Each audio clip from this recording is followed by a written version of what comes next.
Next concept is Kirchhoff's rules in an electrical network.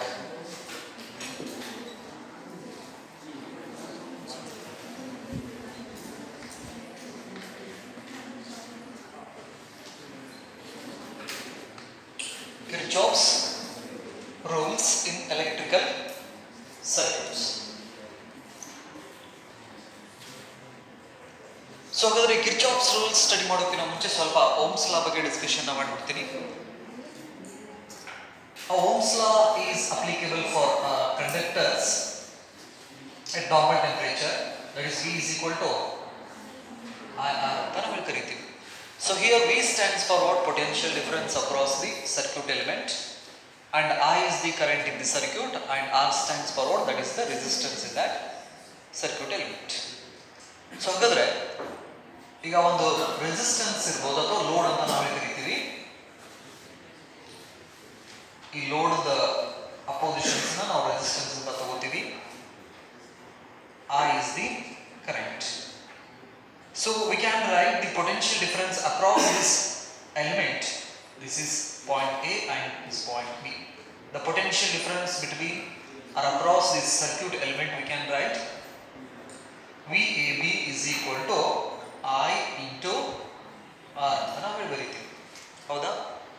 So ಹಾಗಾದ್ರೆ this Ohm's law is applicable for conductors only at normal temperature. ಅಂದ್ರೆ room ಟೆಂಪರೇಚರ್ದಲ್ಲಿ ನಾವು Ohm's ಲಾನ ಕಂಡಕ್ಟರ್ಗೆ apply ಮಾಡ್ಬೋದು. ಹಾಗಾದ್ರೆ the limitations of this Ohm's law, Ohm's ಲಾದ limitations ನಾವು ನೋಡಿದ್ರೆ this is applicable only to analyse simple electrical circuits. Simple electrical circuits ಅಂದ್ರೆ ಈ ರೀತಿ ಒಂದು ರೆಸಿಸ್ಟೆನ್ಸ್ ಮತ್ತೆ ಒಂದು ಶೆಲ್ ಈ ತರ ಸರ್ಕ್ಯೂಟ್ಸ್ ಇದ್ದಾಗ ನಾವೇನು ಮಾಡ್ಬೋದು, ಓಮ್ಸ್ ಲಾನ ಯೂಸ್ ಮಾಡಿಬಿಟ್ಟು ಈ ಸರ್ಕ್ಯೂಟನ್ನು ಅನಲೈಸ್ ಮಾಡಿ ಪೊಟೆನ್ಷಿಯಲ್ ಡಿಫರೆನ್ಸ್ ಎಷ್ಟು, ಕರೆಂಟ್ ಎಷ್ಟು, ರೆಸಿಸ್ಟೆನ್ಸ್ ಎಷ್ಟು ಅನ್ನೋ ಇನ್ಫಾರ್ಮೇಷನ್ಸನ್ನು ನಾವೇನು ಮಾಡ್ಬೋದು, ಪಡಿಬೋದು. ಸೊ ಹಾಗಾದರೆ ಮೊದಲನೇ limitations, it is use to Ohm's law is use to analyse simple electrical circuit. ಎರಡನೇ ಲಿಮಿಟೇಷನ್ಸ್ಗೆ ಹೋದರೆ the Ohm's law is applicable for a conductors at room temperatures. Suppose if the temperature is low or high, then we can't use this Ohm's law to analyze the circuit. So ಅಂದ್ರೆ ಎರಡನೇ limitation, Ohm's ಲಾನ ನಾವು ಕಂಡಕ್ಟರ್ಗೆ use ಮಾಡಕ್ ಬರೋದಿಲ್ಲ. ಯಾವಾಗಂದ್ರೆ temperature ಬಹಳ ಕಡಿಮೆ ಇತ್ತಂದ್ರೆ ಅಥವಾ temperature ಜಾಸ್ತಿ ಇತ್ತಂದ್ರೆ ಅವಾಗ ಕಂಡಕ್ಟರ್ಗೆ ನಾವು ಓಮ್ಸ್ ಲಾನ ಅಪ್ಲೈ ಮಾಡಕ್ ಬರೋದಿಲ್ಲ. That is the second limitation. Third limitation is the Ohm's law is not applicable for semiconductors, diodes, triodes, discharge tubes. ನೆನಪಲ್ಲಿ ಹಾಗಾದ್ರೆ ಈ ಓಮ್ಸ್ ಲಾನ ನಮಗೆ ಸೆಮಿಕಂಡಕ್ಟರ್ಗೆ ಅಪ್ಲೈ ಮಾಡಕ್ಕೆ ಬರೋದಿಲ್ಲ. ನೆಕ್ಸ್ಟ್ ಟ್ರಯೋಡ್ಸ್ ಅಂತ ನಾವು ಕರಿತೀವಿ, ಅಂದ್ರೆ ಪಿ ಎನ್ ಜಂಕ್ಷನ್ ಡಯೋಡ್ಸ್ ಅಂತ ಹೇಳ್ತೀವಿ ಸೆಮಿಕಂಡಕ್ಟರ್ ಒಳಗಡೆ. Next N P N transistors ಅಂತ ಬರ್ತೀವಿ, ಅವಕ್ಕೆ ನಾವು ಟ್ರಯೋಡ್ಸ್ ಅಂತ ನಾವು ಕರಿತೀವಿ. ಅವಕ್ಕ ಈ ಓಮ್ಸ್ ಲಾನ ನಾವು ಅಪ್ಲೈ ಮಾಡಕ್ಕೆ ಬರೋದಿಲ್ಲ. ಸೊ ಹಾಗಾದ್ರೆ the limitations of Ohm's law ಅಂತ ಹೇಳಿದ್ರೆ ಮೂರು ಪಾಯಿಂಟ್ಸ್ ಅನ್ನ ಬರೀಬೇಕು. ಮೊದಲನೇದು, it is applicable only for to analyze simple electrical circuits. The second limitation is the Ohm's law is not applicable when the temperature of the conductor is low or high. The third limitation is it is not applicable for semiconductors. Right? These are the three limitations of Ohm's law ಅಂತ ನಾವು ಕರೀತೀವಿ. Right, note down ಮಾಡ್ಕೊರಿ ಅವನು.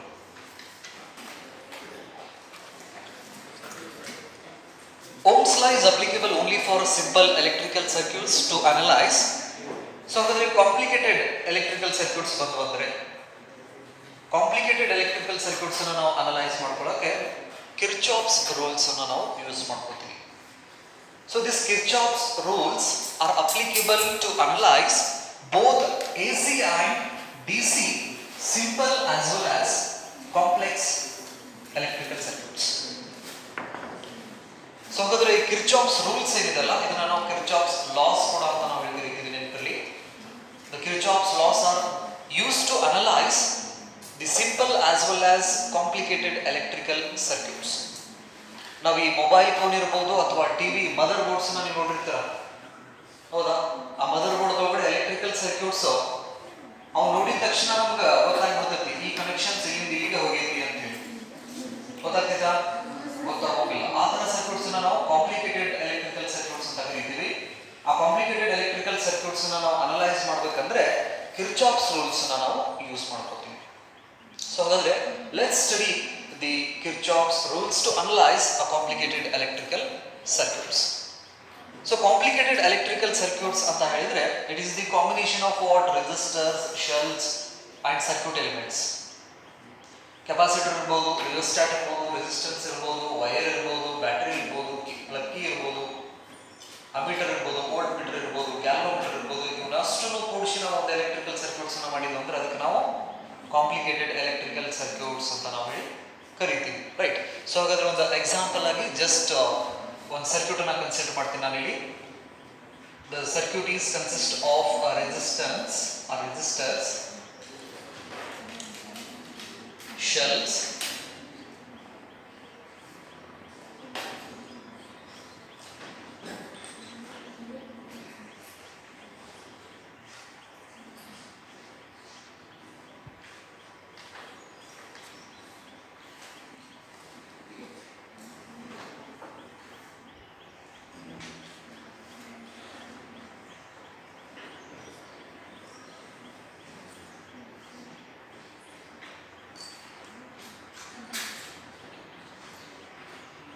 A, B, C, D.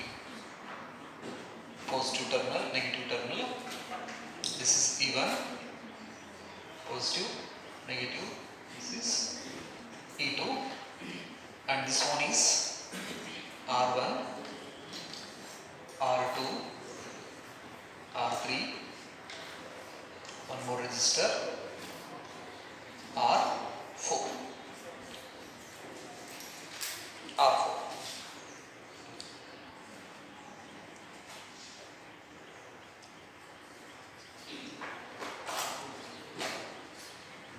So electrical circuits ಅಲ್ಲಿ ಈ ತರ ನಾವು dot ಅನ್ನು ಇಟ್ಟರೆ the wires are connected here. ಮೂರು ವೈರ್ ಇಲ್ಲಿ ಕನೆಕ್ಟ್ ಆಗಿದಾವ ಅಂತ ಅರ್ಥ. ಜಾಯಿಂಟ್ ಕೂಡ ಅಂತ ನಾವು ಕರಿತೀವಿ ಇದಕ್ಕೆ. This is the complicated electrical circuits.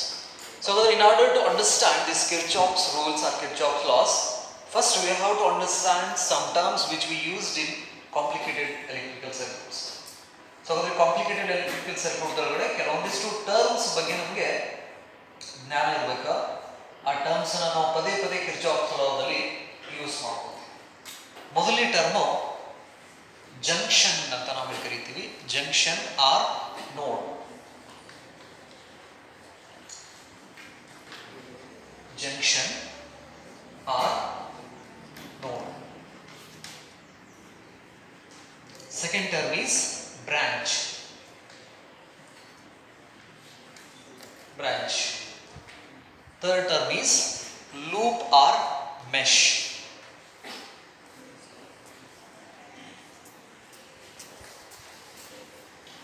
Loop or mesh. So in order to understand this Kirchhoff's rules, we should know these three terms. One is junction, second one is branch, and third one is loop or mesh. Loop or mesh.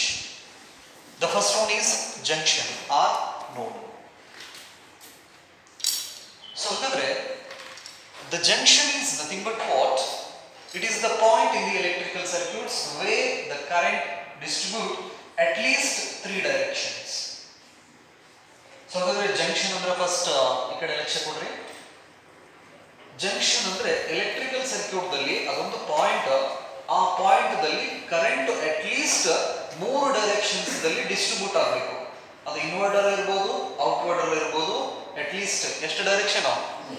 ಮೂರು directions ನಲ್ಲಿ ಏನಾದರೂ current distribute ಆಗಬೇಕಿತ್ತಂದ್ರೆ ಮೂರಕ್ಕಿಂತ ಜಾಸ್ತಿ direction distribute ಆಗಬಹುದು. But minimum ಎಷ್ಟು? ಮೂರು directions ನಲ್ಲಿ ಏನಾದರೂ current distribute ಆಯ್ತಂದ್ರೆ ಆ ಪಾಯಿಂಟ್ ಅನ್ನ, ಆ ಲೊಕೇಶನ್ ನಾವು ಜಂಕ್ಷನ್ ಅಥವಾ ನೋಡ್ ಅಂತ ಕರಿತೀವಿ. ಸೊ ಹಾಗಾದ್ರೆ ಇಲ್ಲಿಂದ ಒಂದು ಕರೆಂಟ್ ಪಾಸಿಟಿವ್ ಟರ್ಮಿನಲ್ ಇಂದ ಕರೆಂಟ್ ಔಟ್ವರ್ಡ್ ಹೋಗ್ತೈತಿ, ರೈಟ್. ಇಲ್ಲಿಂದನೂ ಕೂಡ ಪಾಸಿಟಿವ್ ಟರ್ಮಿನಲ್ ಇಂದ ಕರೆಂಟ್ ಔಟ್ವರ್ಡ್ ಹೋಗ್ತೈತಿ. ಈ ಕಡೆ ನಾವು ಇನ್ವರ್ಡ್ ತೋರಿಸಿದ್ರೆ ಇದನ್ನು ನಾವು ಇನ್ವರ್ಡ್ ಆದ್ರೂ ಕೊಡ್ಬೋದು, ಔಟ್ವರ್ಡ್ ಆದ್ರೂ ಕೊಡ್ಬೋದು. ಈ ಡೈರೆಕ್ಷನ್ ಔಟ್ವರ್ಡ್. ನೆಕ್ಸ್ಟ್ ಇಲ್ಲಿ ನೆಗೆಟಿವ್ ಇರೋದ್ರಿಂದ inward.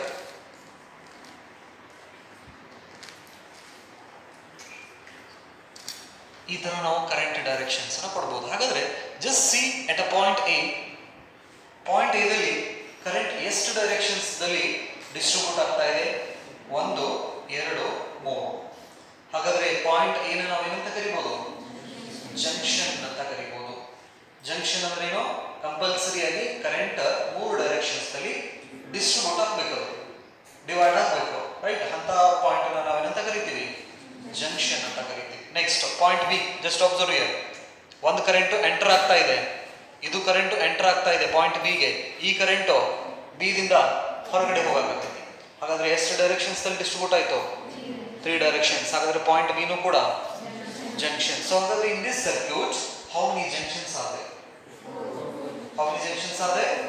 4 junctions. A, B, C and D are the junctions in the electrical circuit. So the Barkori junction or node.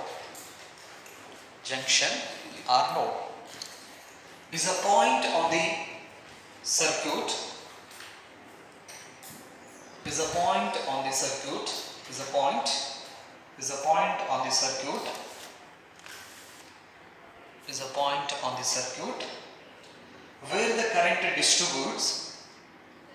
A point on the circuit where the current distribute at least 3 directions.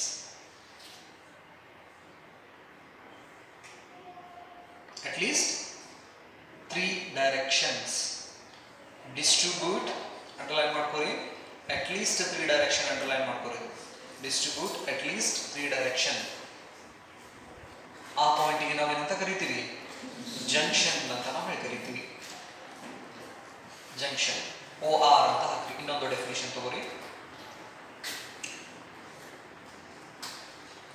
It is a point in an electrical circuit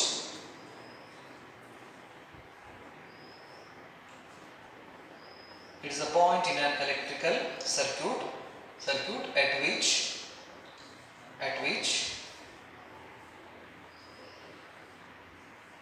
at which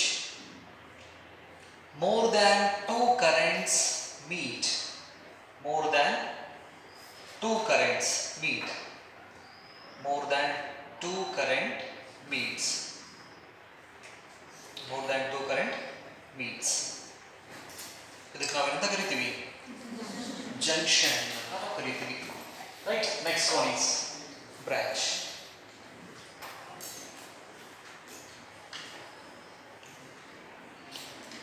The connection between the 2 junction is called what? Branch ಅಂತ ನಾವು ಕರಿತೀವಿ. Connection between 2 junction. Connection between 2 junction is 2 branch. That is a branch. Connection between 2 junction is branch. So in this circuit ಇದೊಂದು junction ಇದೊಂದು junction. ಹಾಗಾದ್ರೆ ಇವ್ರ ಮಧ್ಯೆ ಇರತಕ್ಕಂತ ಈ ಕನೆಕ್ಷನ್ಸ್ ಗೆ ನಾವು ಏನಂತ ಕರಿತೀವಿ? ದಟ್ ಇಸ್ ದ ಬ್ರಾಂಚ್ ಅಂತ ಕರಿತೀವಿ. ಎ ಬಿ ಒಂದು ಬ್ರಾಂಚ್ ಆಯ್ತು. ನೆಕ್ಸ್ಟ್ ಇಲ್ಲಿಂದ ಇಲ್ಲಿಗೆ ಇನ್ನೊಂದು ಬ್ರಾಂಚ್ ಆಯ್ತು. Next third branch, fourth branch. So ಹಾಗಾದ್ರೆ ಈ ಸರ್ಕ್ಯೂಟ್ದಲ್ಲಿ ಎಷ್ಟು ಬ್ರಾಂಚಸ್ ಇದಾವೆ? 4 ಬ್ರಾಂಚಸ್ ಇದಾವೆ, right. Junction to junction in connection ಇರ್ತಿತ್ತಲ್ಲ, ಅದಕ್ಕೆ ನಾವು ಬ್ರಾಂಚ್ ಅಂತ ನಾವು ಕರಿತೀವಿ. That is the connection between 2 junction. Next third one is loop.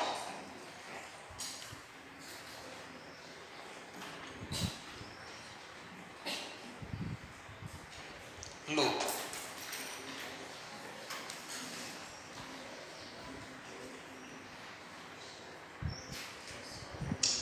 Loop ಅಂತ ಹಾಕಿದ್ರ. ಸೊ ಹಾಗಾದ್ರೆ a loop is nothing but what? That is the closed conducting path ಅಂತ ನಾವು ಕರೀತೀವಿ. ಲೂಪ್ ಅನ್ನು ನಾವು ಯಾವ ಶೇಪ್ ದಲ್ಲಿ ಆದ್ರೂ ಬೇಕಾದ್ರೂ ಹಾಕೋಬಹುದು, but it should be closed.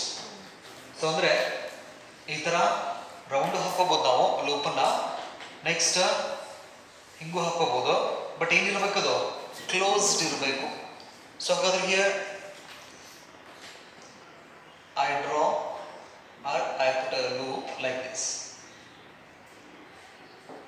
ಇದಕ್ಕೆ ನಾವೇನಂತ ಕರಿತೀವಿ? ಲೂಪ್ ಅಂತ ನಾವು ಹೇಳಿ ಕರಿತೀವಿ. It is a closed path for circulating electrical current in the circuit. ಅದಕ್ಕೆ ನಾವೇನಂತ ಹೇಳ್ತೀವಿ? ಲೂಪ್ ಅಥವಾ ಮೆಶ್ ಅಂತ ನಾವು ಹೇಳಿ ಕರಿತೀವಿ.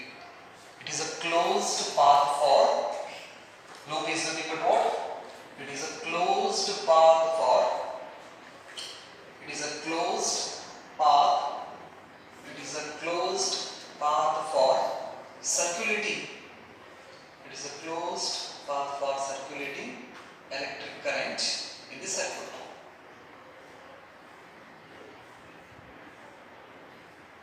Circulating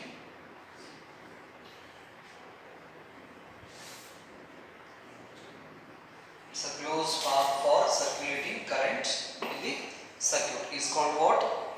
Loop or mesh ಅಂತ ನಾವು ಹೇಳಿ ಕರಿತೀವಿ. Loop or mesh. ಸೊ ಹಾಗಾದ್ರೆ ಕಿರ್ಚಾಫ್ಸ್ ಲಾನ ಅಂಡರ್ಸ್ಟ್ಯಾಂಡ್ ಮಾಡ್ಕೋಬೇಕಂದ್ರೆ ಸರ್ಕ್ಯೂಟ್ದಲ್ಲಿ ಯೂಸ್ ಮಾಡತಕ್ಕಂಥ ಟರ್ಮ್ಸ್ ಒಂದು junction, branch, loop. First complicated circuits ಬಂದು ಅಂದರೆ ಜಂಕ್ಷನ್ಸ್ ಎಷ್ಟಿದಾವು, ಬ್ರಾಂಚಸ್ ಎಷ್ಟಿದಾವು, ನೆಕ್ಸ್ಟ್ ನಾವು ಎಲ್ಲೆಲ್ಲಿ ಲೂಪನ್ನು ಹಾಕಬಹುದು ಅನ್ನೋದನ್ನು ಫಸ್ಟ್ ನಾವೇನು ಮಾಡ್ಕೋಬೇಕು? ಅನಲೈಸ್ ಮಾಡ್ಕೋಬೇಕು, right? So these are the basic terms which we use to understand these Kirchhoff's rules. In Kirchhoff's rules, we have two rules. One is a current rule and another one is voltage rule. So ಹಾಗಾದರೆ ಈ Kirchhoff ರೂಲ್ಸ್ದಲ್ಲಿ ಎರಡು ರೂಲ್ಸನ್ನು ನಾವು observe ಮಾಡ್ತೀವಿ. ಒಂದೇದು Kirchhoff's current rules ಅಂತ ನಾವು ಹೇಳಿ ಕರಿತೀವಿ. ಅದನ್ನು ನಾವು KCL ಇಂದ ರಿಪ್ರೆಸೆಂಟ್ ಮಾಡ್ತೀವಿ. ಇನ್ನೊಂದು ಕಿರ್ಚಾಫ್ಸ್ ವೋಲ್ಟೇಜ್ ರೂಲ್ ಅಂತ ಹೇಳ್ತೀವಿ. So ಬರ್ಕೋರಿ. First one Kirchhoff's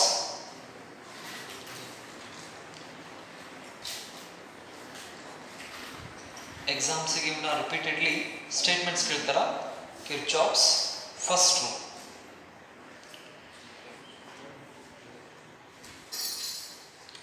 Kirchhoff's first rule. So ಹಾಗಾದರೆ ಕಿರ್ಚಾಫ್ಸ್ ಫಸ್ಟ್ ರೂಲ್ಗೆ ಮತ್ತು ಬೇರೆ ಬೇರೆ ಹೆಸರನ್ನು ಕೂಡ ನಾವು ಹೇಳ್ತೀವಿ. ಕಿರ್ಚಾಫ್ಸ್ ಫಸ್ಟ್ ರೂಲ್ ಒಂದೇ ಹೆಸರು. ಎರಡನೇದು Kirchhoff's junction rule. Kirchhoff's junction rule ಎರಡನೇದು. ಮೂರನೇದು Kirchhoff's node rule. Kirchhoff's first rule ಅಥವಾ ಫಸ್ಟ್ ಲಾ ಅಂತ ಕರಿತೀವಿ. Next Kirchhoff's junction rule or law. Third one Kirchhoff's node law or node rule. Fourth one is Kirchhoff's current law. Kirchhoff's current law. ಆ Kirchhoff's current law ಗೆ ನಾವು KCL ಅಂತ ಕರಿತೀವಿ. Kirchhoff's current law. ಅದಕ್ಕೆ ನಾವೇನಂತ ಹೇಳ್ತೀವಿ? KCL ಅಂತ ನಾವು ಹೇಳ್ತೀವಿ. ಸೊ ಹಾಗಾದರೆ ಫಸ್ಟ್ ರೂಲು ಇಷ್ಟು ಹೆಸರನ್ನು ನಾವು ನೋಡಬಹುದು. ಫಸ್ಟ್ ರೂಲ್ ಅಂತ ಕರಿತೀವಿ, ಕರೆಂಟ್ ಲಾ ಅಂತ ನಾವು ಕರಿತೀವಿ, KCL ಅಂತ ಹೇಳ್ತೀವಿ ಶಾರ್ಟ್ ಫಾರ್ಮ್ ಒಳಗಡೆ, ಕಿರ್ಚಾಫ್ಸ್ ಜಂಕ್ಷನ್ ಲಾ ಅಂತ ಕರಿತೀವಿ, ಕಿರ್ಚಾಫ್ಸ್ ನೋಡ್ ಲಾ ಅಂತ ಹೇಳಿ ಕರಿತೀವಿ. ಸೊ ಹಾಗಾದರೆ the Kirchhoff's first law is applicable for junction. So ಹಾಗಾದರೆ ಈ ಕಿರ್ಚಾಫ್ಸ್ ಫಸ್ಟ್ ರೂಲ್ ಏನಿದೆಯಲ್ಲ, ಎಲ್ಲೆಲ್ಲಿ ಜಂಕ್ಷನ್ ಆಗ್ತಿತ್ತಲ್ಲ ಅಲ್ಲಿ ಅಪ್ಲಿಕೇಬಲ್ ನಾವು ಮಾಡ್ತೀವಿ ಇದನ್ನ. ಸೊ ಹಾಗಾದರೆ in this circuit how many junctions are there? 4 junctions are there, right? So what it says, at a junction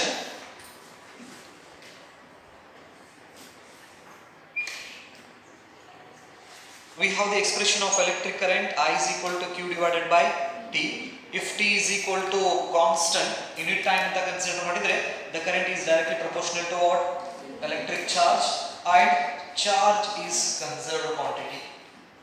Basic property of electric charge na study ಮಾಡಬೇಕಾದ್ರೆ ನಾವು ಕಲ್ತೀವಿ. ಏನು ಚಾರ್ಜ್ ಏನು conserved quantity. It means what? We can't create and we can't destroy net charge.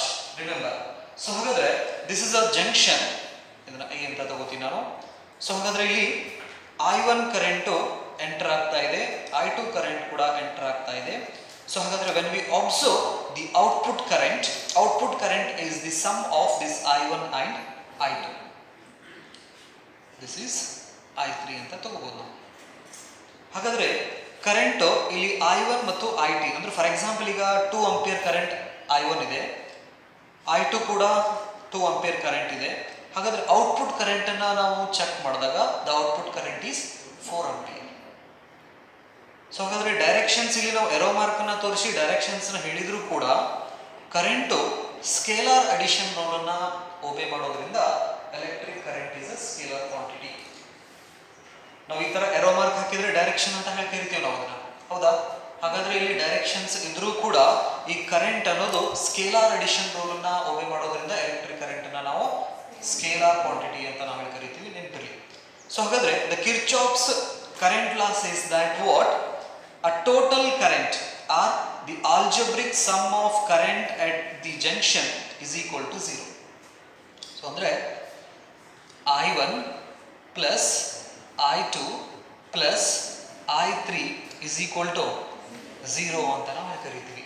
So ಹಾಗಾದ್ರೆ ಇದನ್ನ ನಾವು ಹೆಂಗೆ ಬರೀತೀವಿ? summation of current I is equal to 1 to I is equal to n is equal to 0. So ಹಾಗಾದರೆ summation of current, algebraic sum of current at junction is equal to 0 ಅಂತ ನಾವು ಹೇಳಿ ಕರಿತೀವಿ. So ಹಾಗಾದರೆ ಇಲ್ಲಿ ಕೆಲವೊಂದಿಷ್ಟು ಸೈನ್ ಕನ್ವೆನ್ಷನ್ಸ್ನ ನಾವು use ಮಾಡ್ಕೋತೀವಿ. ಜಂಕ್ಷನ್ದ ಒಳಗಡೆ ಹೋಗ್ತಕ್ಕಂಥ ಕರೆಂಟನ್ನು ನಾವು ಪಾಸಿಟಿವ್ ಸೈನಿಂದ ರಿಪ್ರೆಸೆಂಟ್ ಮಾಡ್ತೀವಿ. ಜಂಕ್ಷನಿಂದ ಹೊರಗೆ ಹೋಗ್ತಕ್ಕಂಥ ಕರೆಂಟನ್ನು ನಾವು ನೆಗೆಟಿವ್ ಸೈನಿಂದ ರಿಪ್ರೆಸೆಂಟ್ ಮಾಡ್ತೀವಿ. ಸೈನ್ ಕನ್ವೆನ್ಷನ್ಸ್ ನೆನಪಿರ್ಬೇಕಾ? ಜಂಕ್ಷನ್ ಇದೆ, ಜಂಕ್ಷನ್ ಒಳಗಡೆ ಕರೆಂಟ್ ಬರಕತ್ತಿತ್ತಂದ್ರೆ ಸೈನ್ ಏನು ತಗೋಬೇಕು? ಪಾಸಿಟಿವ್ ತಗೋಬೇಕು. ಜಂಕ್ಷನ್ ಇಂದ ಹೊರಗೆ ಹೊಂಟಿತ್ತಂದ್ರೆ ಕರೆಂಟ್ ಅನ್ನ ನಾವು ನೆಗೆಟಿವ್ ತಗೋತೀವಿ. ಹಾಗಾದ್ರೆ with the sign conventions if you apply the sign convention for this expression, I1 is a positive because I1 is entering into the junction plus I2 is also entering into the junction, therefore the sign is plus I2 plus I3 is leaving the junction, therefore this is minus I3 is equal to 0. So ಹಾಗಾದರೆ ಸೈನನ್ನು ನಾವು operate ಮಾಡಿ ಬರೆದ್ರೆ ಇಕ್ವೇಷನ್ಸ್ನ I1 plus I2 minus I3 is equal to 0. So ಹಾಗಾದರೆ ಅದನ್ನು ಆ ಕಡೆ shift ಮಾಡಿದರೆ I1 plus I2 is equal to I3 ಅಂತ ನಾವು ಹೇಳಿ ಕರಿತೀವಿ. ಸೊ ಹಾಗಾದರೆ this is the current entering the junction is equal to the current leaving the junction. So ಹಾಗಾದರೆ ಕಿರ್ಚಾಫ್ಸ್ ಫಸ್ಟ್ ಲಾನ ನಾವು ಏನು ಹೇಳ್ಬೋದು ಅಂದರೆ algebraic sum of current at junction is equal to 0 ಒಂದೇ ಸ್ಟೇಟ್ಮೆಂಟು. ಇನ್ನೊಂದು ಈಸಿ ಸ್ಟೇಟ್ಮೆಂಟ್ ಅಂದರೆ current entering the junction is always equal to the current leaving the junction ಅಂತ ಕೂಡ ಹೇಳ್ಬೋದು. Right, these are the two statements we can write. ಇವನ್ನ ಬರೀರಿ, ಬರುವ statements ತಗೋರಿ.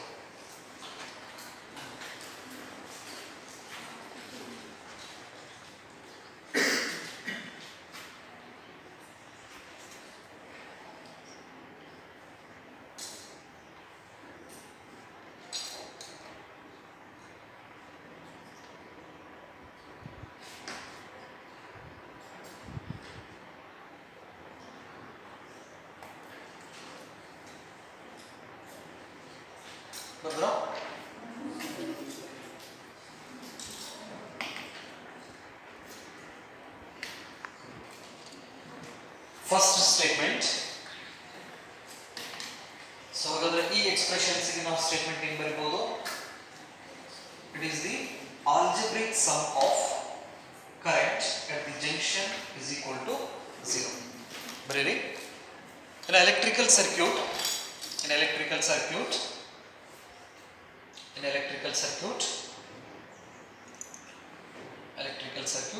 the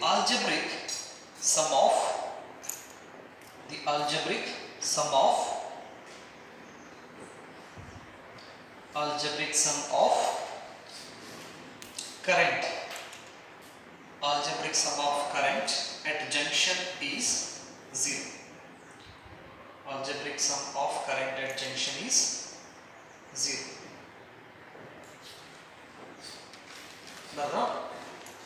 Okay.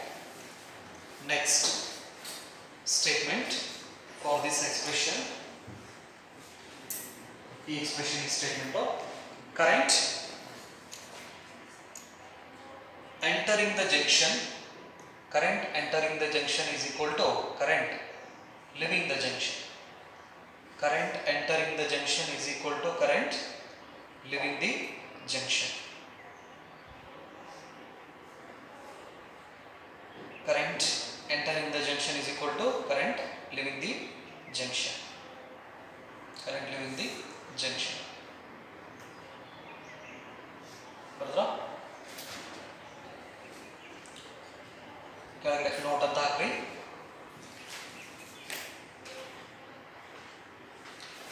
Current entering the junction is taken as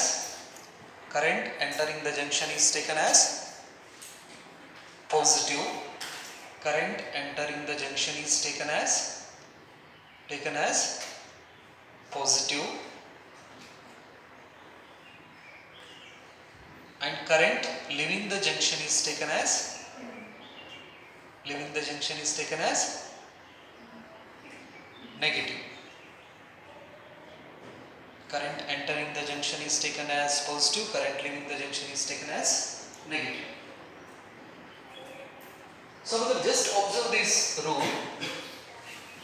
Whatever the current is entering into the junction is always equal to the current leaving that junction. What it means, at junction there is no creation and there is no destroy of what? Electric charge. ಅಥವಾ ನಾವು current ಈ junction point ದಲ್ಲಿ current increase ಆಗೋಂಗಿಲ್ಲ, decrease ಆಗೋಂಗಿಲ್ಲ. ಎಷ್ಟು current ಈ junction ಒಳಗಡೆ ಬಂದಿರ್ತೈತಲ್ಲ ಅಷ್ಟು ಕರೆಂಟ್ ಏನಾಗ್ತೈತಿ ಜಂಕ್ಷನ್ ಇಂದ ಹೊರಗೆ ಹೋಗ್ತೈತಿ. So if I consider time is 1 unit, then current is proportional to what?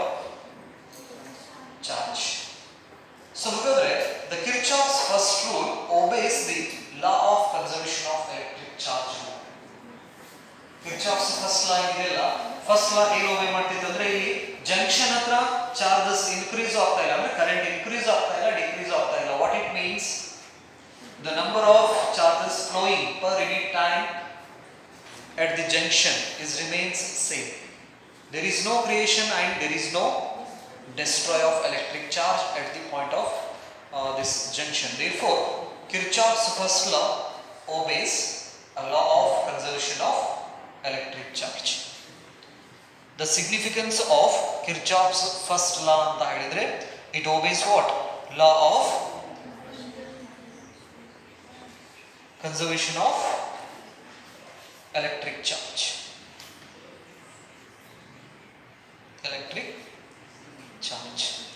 So ಇದನ್ನ ನೆನ್ಪಿಡಬೇಕಾ, ಸ್ಟೇಟ್ಮೆಂಟ್ ಅನ್ನ ನೆನ್ಪಿಡಬೇಕಾ. Next significance of Kirchhoff's first law ಅಂತ ಹೇಳಿದ್ರೆ, it obeys or it works on the principle of what? Law of conservation of electric charge. ಇದನ್ನ ನೀವು easy ನೆನ್ಪಿಡಬೇಕಪ್ಪ ಅಂತ ಹೇಳಿದ್ರೆ KCL ಒಳಗಡೆ ನಡಕ್ಕೆ ಇದೆ C ಇದೆ, ಹೌದಾ? ಸೊ ನಿಮ್ ಕರೆಂಟ್ ನೆನಪು ಬರಲಿಲ್ಲ ಅಂದ್ರೆ ಏನ ಚಾರ್ಜ್ ಅಲ್ಲೇ ಇದೆ. ಸೊ ಹಾಗಾದ್ರೆ KCL ರೂಲ್ ಏನ್ ಕನ್ಸರ್ವ್ ಮಾಡ್ತಿಪ್ಪ ಅಂತ ಹೇಳಿದ್ರೆ ಚಾರ್ಜ್ ಕನ್ಸರ್ವ್ ಮಾಡ್ತೀವಿ. ಹಾಗೆ KVL ರೂಲ್ ಪೊಟೆನ್ಷಿಯಲ್ ಅಂದ್ರೆ ಎನರ್ಜಿ, ಸಿಂಪಲಿ ವೋಲ್ಟೇಜ್ ಅಥವಾ ಪೊಟೆನ್ಷಿಯಲ್ ಅಂತ ಹೇಳ್ತೀವಲ್ಲ, ಅಂದ್ರೆ ಆ ವರ್ಡ್ ಒಳಗಡೆನೂ ನಮಗೆ ಆನ್ಸರ್ಸ್ ಇರ್ತಾವೆ ಕೆಲವೊಂದಿಷ್ಟು. ಬರುದ್ರಾ? This is all about Kirchhoff's. Next, Kirchhoff's second rule. Kirchhoff's first rule.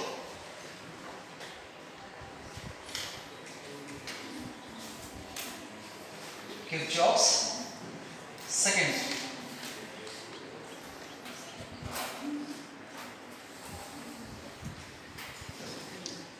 ಇದಕ್ಕೆ ಮತ್ತೆ ಬೇರೆ ಬೇರೆ ಹೆಸರು. Kirchhoff's second law ಅಂತ ಕರಿತೀವಿ, Kirchhoff's loop law ಅಂತ ಕರಿತೀವಿ, Kirchhoff's mesh law ಅಂತ ಕರಿತೀವಿ, Kirchhoff's voltage law ಅಂತ ಕರಿತೀವಿ. Kirchhoff's ಸೆಕೆಂಡ್ ರೂಲ್ ಗೆ ಬೇರೆ ಬೇರೆ ಹೆಸರಿದಾವ, ಲಿಸ್ಟ್ ಮಾಡ್ಕೊಂತ ಹೋಗ್ರಿ. ಫಸ್ಟ್ ಒನ್ ಈಸ್ Kirchhoff's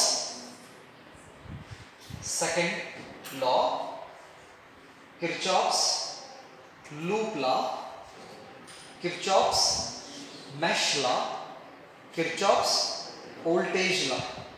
ಆ Kirchhoff's voltage law ಗೆ ನಾವು KVL ಅಂತ ಹೇಳ್ತೀವಿ, Kirchhoff's voltage law. Kirchhoff's voltage law.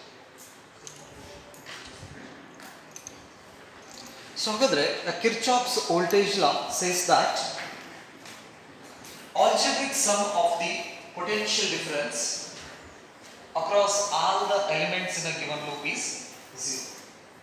So ಅಂದ್ರೆ ವೋಲ್ಟೇಜ್ ಲಾ ಏನು ಹೇಳ್ತಿದ್ದಂದ್ರೆ ಆ ಸರ್ಕ್ಯೂಟ್ ದಲ್ಲಿ ಇರ್ತಕ್ಕಂಥ ಪ್ರತಿಯೊಂದು ಸರ್ಕ್ಯೂಟ್ ಎಲಿಮೆಂಟ್ ದ ಅಕ್ರಾಸ್ ಬರ್ತಕ್ಕಂತಹ potential difference. The Kirchhoff second law says that what? The potential difference across these resistors we can write I into R2. So across this EMF E2.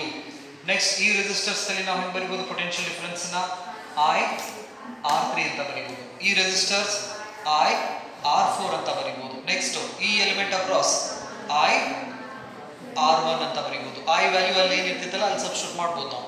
Next potential difference across this shell is E1. ಹಾಗಾದ್ರೆ ಇವಷ್ಟು potential difference ನಾವು add ಮಾಡಿದಾಗ ಅದರ result ಯಾವಾಗಲೂ 0 ಆಗಿರ್ತೈತಿ ಅಂತ ಹೇಳ್ತೀವಿ. So ಹಾಗಾದ್ರೆ loop ಏನು ಕನ್ಸಿಡರ್ ಮಾಡಿವಲ್ಲ ನಾವು, ಈ ಲೂಪ್ ನಾವು ಆಂಟಿ ಕ್ಲಾಕ್ ವೈಸ್ ಹೋಗ್ಬೋದು, ಕ್ಲಾಕ್ ವೈಸ್ ಹೋಗ್ಬೋದು. ಈಗ ನಾನು ಕ್ಲಾಕ್ ವೈಸ್ ಕನ್ಸಿಡರ್ ಮಾಡ್ಕೋತೀನಿ, ರೈಟ್? ಸೊ ಹಾಗಾದ್ರೆ the sum of potential difference across all the elements of a given loop is equal to 0 ಅಂತ ನಾವು ಕರೀತೀವಿ. ಅದನ್ನ summation delta v is equal to 0 ಅಂತ ನಾವು ಅಥವಾ sum of the potential difference across the resistors is equal to the sum of the EMF of the shells ಅಂತ ನಾವು ಕರೀತೀವಿ, ರೈಟ್? ಅದನ್ನ ಕೆಳಗಡೆ ಸ್ಟೇಟ್ಮೆಂಟ್ ಬರ್ಬೋದು.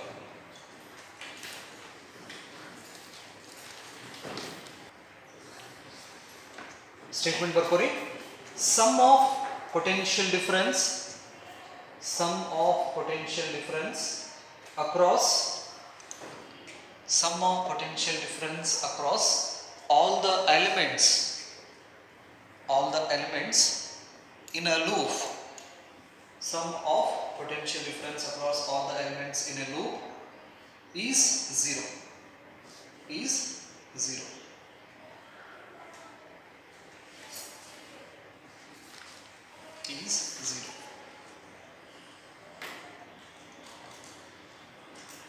Summation of delta V is equal to 0.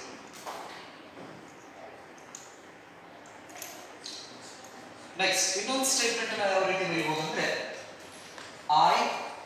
I1R1 plus I2 R2 plus so on, right?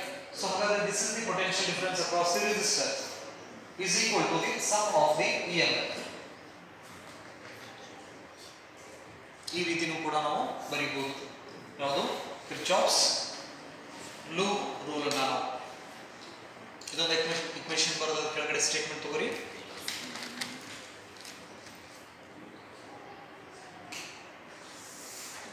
The algebraic sum of IR product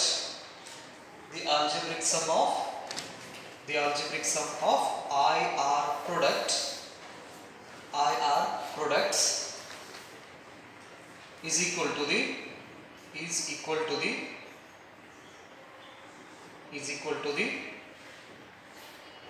algebraic sum of the EMF. The algebraic sum of IR products is equal to the algebraic sum of the EMF in an electrical loop. The algebraic sum of the IR products is equal to the algebraic sum of the EMFs in an electrical loop.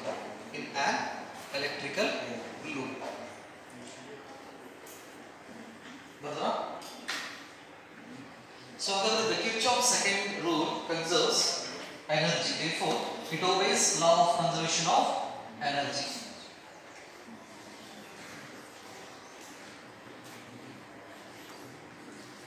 Law of conservation of energy. So ಹಾಗಾದ್ರೆ KVL conserves the voltage. Voltage is nothing but what? That is the potential difference, is nothing but what? Energy. So ಹಾಗಾಗಿ second ಲಾ ಏನನ್ನ conserve ಮಾಡ್ತೈತಿ? ಎನರ್ಜಿನ conserve ಮಾಡಿದ್ರೆ first law charge ನ conserve ಮಾಡ್ತೈತಿ. These are the significance of Kirchhoff's first law and second law. So in order to use this second law, we have to follow some sign conventions. So hange first law na ನಾವು applicable ಮಾಡಬೇಕಂದ್ರೆ sign conventions ಅನ್ನು ಹೆಂಗೆ use ಮಾಡಿದ್ವಲ್ಲ, current enter junction ಒಳಗಡೆ ಬರಕತ್ತಿದ current ಹಿಂದ್ಗಡೆ positive sign ತಗೋಬೇಕು, junction ಇಂದ ಹೊರ ಹೋಗೋ ಕರೆಂಟ್ ಹಿಂದ್ಗಡೆ ನೆಗೆಟಿವ್ ಸೈನ್ ಅನ್ನು ತಗೋಬೇಕು. ಇಲ್ಲಿ ಫಸ್ಟ್ ಲಾ. ಹಾಗೆ ಸೆಕೆಂಡ್ ಲಾ ನಾವು ಅಪ್ಲೈ ಮಾಡಬೇಕಂದ್ರೆ ಕೆಲವೊಂದಿಷ್ಟು ರೂಲ್ಸ್ ಅನ್ನು ನಾವು ಏನು ಮಾಡಬೇಕು? ಫಾಲೋ ಮಾಡಬೇಕು. ಹಾಗಾದ್ರೆ let's see the rules which we use to analyze the electrical circuits with the help of the Kirchhoff's voltage law. Rules ಅಂತ ಹಾಕೋರಿ ಅಥವಾ sign conventions ಅಂತ ಹಾಕೋರಿ. Sign conventions.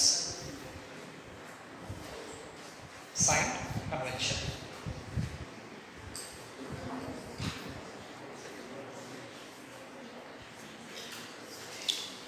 ರೆಸಿಸ್ಟರ್ ಕೇಸ್ನಲ್ಲಿ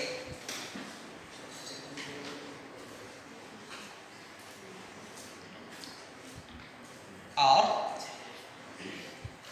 and current is I.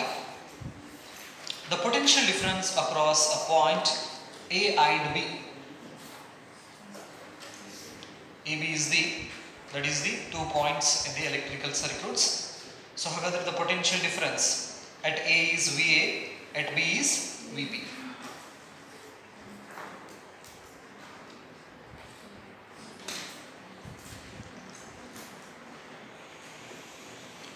So this is the loop direction. Loop direction or direction of observation kuda anta nave karitivi. So hagadre just observe. ನೆನಪಿರಲಿ, resistor ಬಂತಂದ್ರೆ ನಾವು ಯಾವ್ಯಾವ term ನ concentrate ಮಾಡ್ಬೇಕಂದ್ರೆ ಒಂದು current direction ಮತ್ತೆ loop direction. ಏನ್ ಬಂತಂದ್ರೆ ರೆಸಿಸ್ಟರ್ಸ್ ಬಂತು ಅಂದ್ರೆ ನಾವು ಮಾಡ್ಬೇಕಾಗಿರೋ ಮೊದಲನೇ ಕೆಲಸ ಕರೆಂಟ್ ಯಾವ ಡೈರೆಕ್ಷನ್ ಹೊಂಟೈತಿ, ಲೂಪ್ ಡೈರೆಕ್ಷನ್ ಯಾವ ಕಡೆ ಇದೆ ಅನ್ನೋದನ್ನ ಫಸ್ಟ್ ನಾವೇನ್ ಮಾಡ್ಬೇಕು? ಅಬ್ಸರ್ವ್ ಮಾಡಬೇಕು. ಸೊ ಹಾಗಾದ್ರೆ current direction loop directions same ಇತ್ತಪ್ಪ ಅಂತ ಹೇಳಿದ್ರೆ ಸೈನ್ ಅನ್ನ ನಾವು ಪಾಸಿಟಿವ್ ತಗೋತೀವಿ. ಪ್ಲಸ್ ಏನಿತ್ತಂದ್ರೆ ಕರೆಂಟ್ ಡೈರೆಕ್ಷನ್ ಮತ್ತೆ ಲೂಪ್ ಡೈರೆಕ್ಷನ್ ಏನಾದರೂ ಸೇಮ್ ಇತ್ತಂದ್ರೆ ಸೈನ್ ಏನ್ ತಗೋಬೇಕು? ಪಾಸಿಟಿವ್ ತಗೋಬೇಕು. ಹಾಗಾದ್ರೆ ಪೊಟೆನ್ಷಿಯಲ್ ಡಿಫರೆನ್ಸ್ ನ ಹೆಂಗ್ ಬರೀತೀವಿ ನಾವೀಗ? VA minus VB is equal to plus positive VAB ಬರೀಬೋದಾ? ಅದನ್ನ ನಾವು ಇನ್ ಟರ್ಮ್ಸ್ ಆಫ್ I ಮತ್ತು R ನಲ್ಲಿ ಹೆಂಗ್ ಬರೀಬಹುದು? Plus I R plus I R.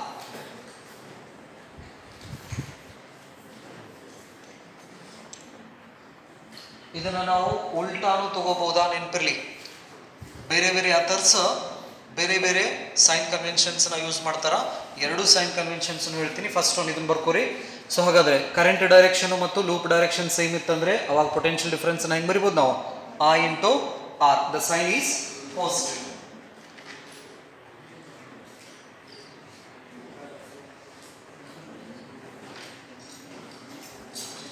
R, the direction of current.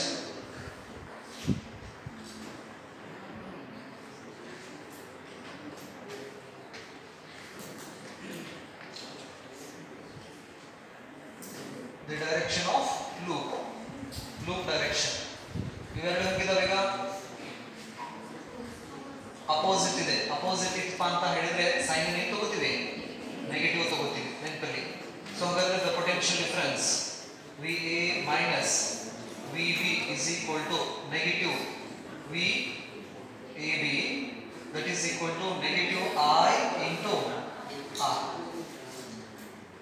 ಇದು ರೆಸಿಸ್ಟರ್ ಬಂತಂದ್ರೆ ರೆಸಿಸ್ಟರ್ ಬಂತಂದ್ರೆ ಸೈನ್ ಅನ್ನ ನಾವು ಏನ್ ಮಾಡ್ತೀವಿ? ಸೇಮ್ ಡೈರೆಕ್ಷನ್ಸ್ ಇದ್ವು ಅಂದ್ರೆ ಲೂಪ್ ಮತ್ತು ಕರೆಂಟ್ ಪಾಸಿಟಿವ್ ತಗೋತೀವಿ. ಅಪೋಸಿಟ್ ಇತ್ತಂದ್ರೆ ಸೈನ್ ಅನ್ನ ನಾವು ನೆಗೆಟಿವ್ ಕನ್ಸಿಡರ್ ಮಾಡ್ಕೋತೀವಿ. ಸೊ ಇದನ್ನ ನಾವು ಕೆಲವೊಂದಿಷ್ಟು ಅದರ್ಸ್ ಉಲ್ಟಾನು ತಗೊಂಡಿರ್ತಾರ ನೆನಪಿರ್ಲಿ. ಅಂದ್ರೆ ಎರಡೂ ಸೇಮ್ ಡೈರೆಕ್ಷನ್ ಇತ್ತಂದ್ರೆ ನೆಗೆಟಿವ್ ಕನ್ಸಿಡರ್ ಮಾಡಬಹುದು, ಅಪೋಸಿಟ್ ಡೈರೆಕ್ಷನ್ ಇತ್ತಂದ್ರೆ ಪಾಸಿಟಿವ್ ಕನ್ಸಿಡರ್ ಮಾಡಬಹುದು. ಅಂದ್ರೆ ವಿತ್ ರೆಸ್ಪೆಕ್ಟ್ ಟು ಪೊಟೆನ್ಷಿಯಲ್ ಅವರು ಆ ರೂಲ್ ನ ಯೂಸ್ ಮಾಡ್ಕೋತಾರೆ. ಓಕೆ, ಎರಡು ರೂಲ್ ನಲ್ಲಿ ಯಾವ್ದಾದ್ರು ರೂಲ್ ನ ಯೂಸ್ ಮಾಡಬಹುದು, ತಪ್ಪೇನಿಲ್ಲ. ರಿಸಲ್ಟ್ ನಮಗೆ ಸೇಮ್ ಬರ್ತೈತಿ, ರೈಟ್. ಇದು ರೆಸಿಸ್ಟರ್ ಬಂದ್ರೆ ಇವೆರಡು ರೂಲ್ ನ ನಾವು ಯೂಸ್ ಮಾಡ್ಕೋತೀವಿ. ಇನ್ನ ಶೆಲ್ಸ್ ಬಂದ್ರೆ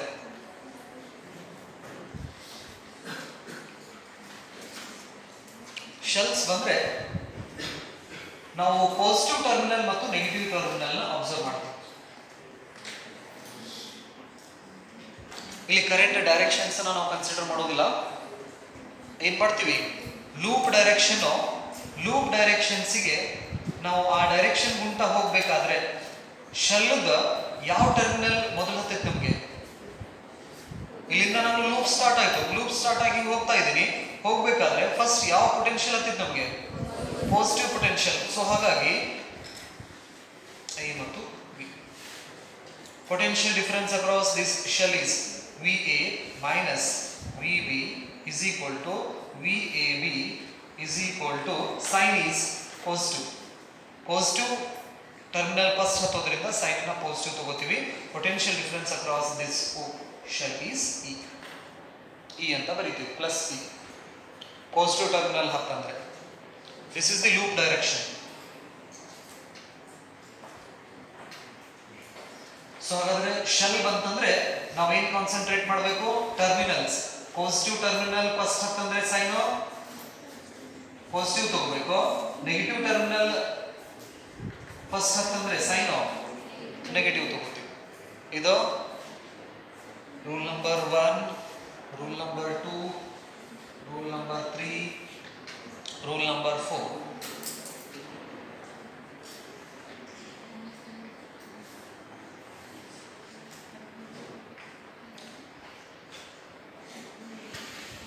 This is the direction of what? Loop. So ಹಾಗಾದ್ರೆ ಇಲ್ಲಿ ಸೈನ್ ಏನು ತಗೋತೀರಾ, loop direction. A B. So ಹಾಗಾದ್ರೆ VA minus VB is equal to minus VAB is nothing but what? Minus E. So ಹಾಗಾದ್ರೆ loop directions ಗುಂಟ ನಾವು ಹಿಂಗೆ ಹೊಂಟು ಅಂದ್ರೆ first ನಮ್ಗೆ ಹತ್ತೋದೇ ನೆಗೆಟಿವ್ ಟರ್ಮಿನಲ್. ಸೊ ಹಾಗಾಗಿ ಸೈನ್ ಅನ್ನ ಏನು ತಗೋತೀವಿ ನಾವು, ನೆಗೆಟಿವ್ ಟರ್ಮಿನಲ್ ತಗೋತೀವಿ. These are the rules we use in Kirchhoff's voltage law. Kirchhoff's voltage law ನ ನಾವು ಯೂಸ್ ಮಾಡಕತ್ತೇವೆ ಅಂದ್ರೆ ಈ ಸೈನ್ ಕನ್ವೆನ್ಷನ್ಸ್ ನಮ್ಗೆ ಗೊತ್ತಿರಬೇಕು. Sign conventions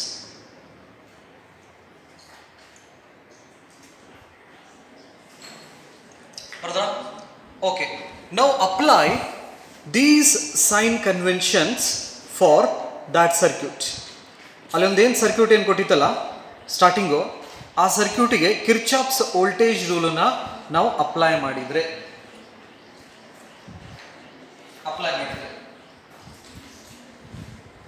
for this circuit use Kirchhoff's voltage rule.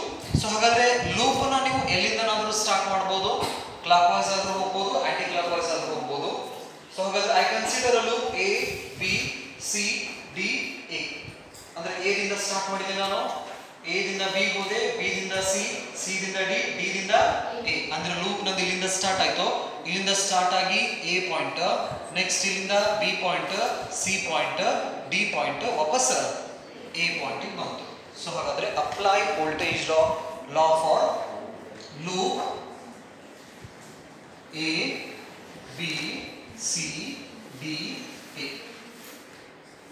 ಈ ಲೂಪ್ ಕನ್ಸಿಡರ್ ಮಾಡ್ಕೊಳ್ಳಿ ನಾವು. ಹಾಗಾದ್ರೆ A ರಿಂದ ನೀವು ಸ್ಟಾರ್ಟ್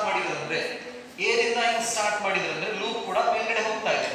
ಸೊ ಹಾಗಾದ್ರೆ ಫಸ್ಟ್ ಯಾರು ಬರ್ತಾರೆ ಇಲ್ಲಿ, R1 ಬರ್ತೈತಿ, ಹೌದಾ? ಸೊ ಹಾಗಾದ್ರೆ ಈ ಬ್ರಾಂಚ್ ದಲ್ಲಿ ಕರೆಂಟ್ ಅನ್ನ ನೀವು I1 ಅಂತ ಕನ್ಸಿಡರ್ ಮಾಡ್ಕೊಳ್ಳಿ. I1 is the current in this branch and this is I2 current. So ಹಾಗಾಗಿ ಇಲ್ಲಿ I2 current ಬರ್ತೈತಿ, here I2 current, I1 current, ಬೇಕಿದ್ರೆ ಇಲ್ಲಿ I3 current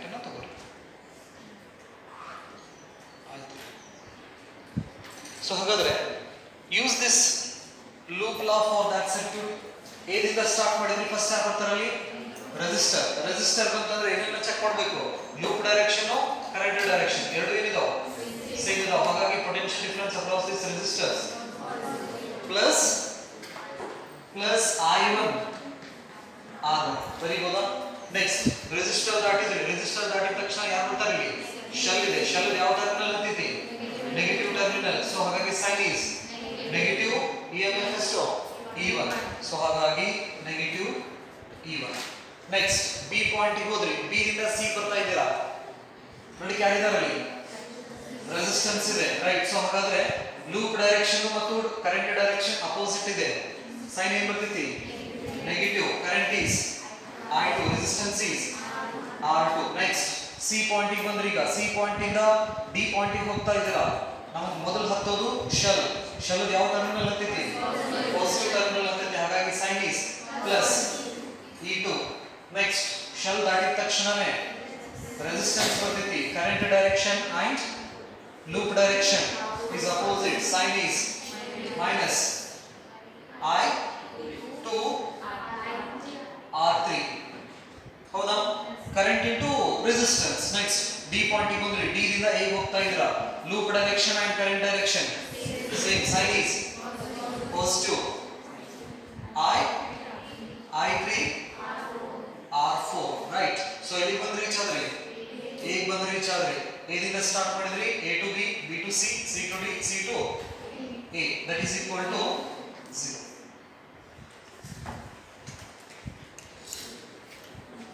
So ಹಾಗಾದ್ರೆ see here, this is the algebraic sum of potential difference across all the elements in a loop is equal to 0 ಅಂತ ನಾವು ಕರಿತೀವಿ. ಇವನ್ನೆಲ್ಲ ನಾವು algebraic sum ಅಂತ ನಾವು ಕರಿತೀವಿ. So plus I1 R1 plus minus E1 plus I2 R2 minus plus E2 plus minus I2 R3 plus I3 R4 is equal to 0. So ಹಾಗಾದ್ರೆ ಇವೆಲ್ಲ ಏನಿವು? It is the potential difference across the elements. ಹಾಗಾದ್ರೆ one loop ಏನು consider ಮಾಡಿರ್ತೀವಲ್ಲ, ಆ loop ದಲ್ಲಿ ಬರ್ತಕ್ಕಂಥ ಎಲ್ಲ element potential difference ಅನ್ನು ನಾವು ಆಡ್ ಮಾಡಿದಾಗ ರಿಸಲ್ಟ್ ಏನಾಗಿರ್ತೈತಿ? 0 ಆಗಿರ್ತೈತಿ. ಇದನ್ನ ನಾವು summation of algebraic sum of potential difference across all the elements is equal to 0 ಅಂತ ನಾವು ಕರಿತೀವಿ.